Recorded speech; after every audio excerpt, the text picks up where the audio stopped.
Комісія виплатила перший транш Києву з пакету допомоги в 50 мільярдів євро. Європейська комісія перевела перший транш допомоги в рамках українського фонду в розмірі 4,5 мільярдів євро. Про це заявив голова дипломатії Європейського Союзу Жозеп Борель.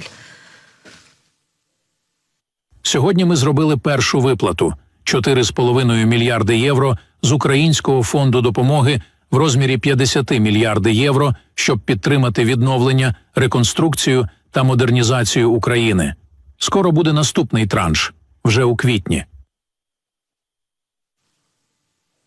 До державного бюджету України надійшов перший транш, як я вже сказала сьогодні, в рамках перехідного фінансування обсягом у 4,5 мільярда євро відповідно до фінансового інструменту Європейського Союзу Ukraine Facility. Сьогодні прем'єр-міністр України Денис Шмигаль повідомив, що під час зустрічі в Брюсселі з президенткою Єврокомісії Урсулою фон дер Ляєн він і передав їй якраз план для Ukraine Facility, який був затверджений напередодні урядом України.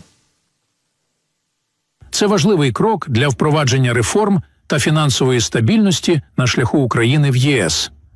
Очікуємо на схвалення плану та повноцінного запуску програми Ukraine Facility обсягом 50 мільярдів євро на 4 роки.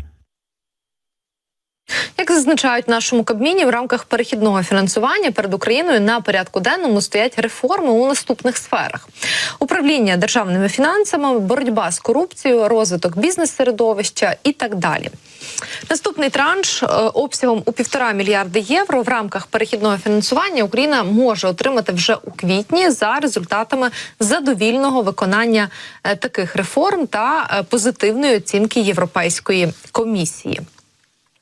Тим часом, вже завтра Європейська Рада почне обговорювати, як далі прискорити український вступ до Європейського Союзу.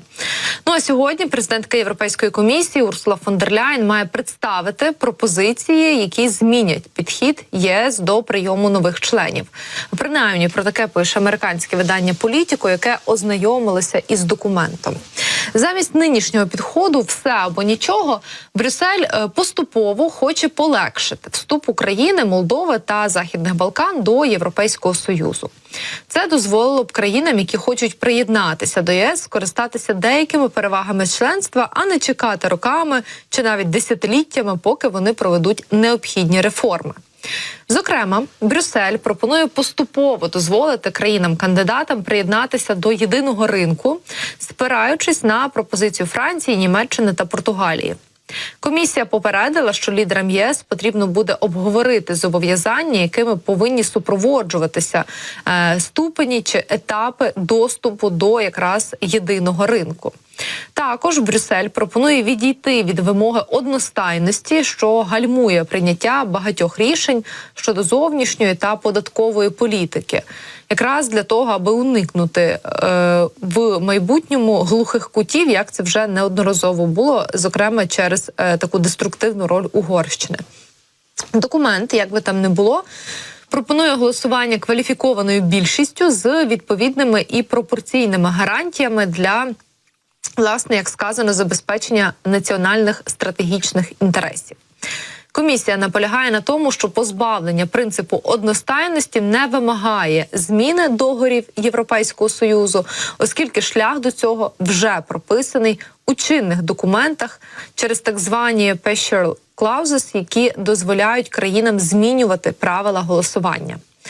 27 єврокомісарів мають схвалити документ на сьогоднішньому засіданні колегії комісарів.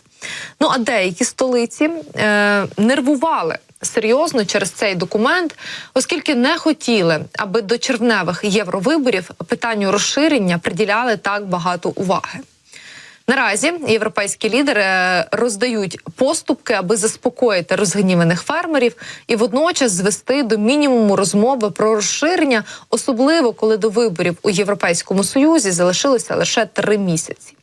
Деякі посадовці Європейського Союзу заявили виданню, що вважають за краще тримати за зачиненими дверима роботу з підготовки до можливої інтеграції України, Молдови та, власне, західно-балканських країн, особливо враховуючи ті наслідки, які вступ цих держав матиме для фермерів Європейського Союзу. Зокрема, як сказав один із посадовців ЄС, який побажав залишитись анонімним, ніхто не хоче говорити про розширення перед європейськими виборами. Адже розмови про зменшення субсидій для європейських фермерів – це не те, що ви б хотіли включити у свої передвиборчі гасла, або чим хотіли б озброїти ультраправих, сказав, власне, європейський посадовець, маючи на увазі червневі вибори до Європейського парламенту.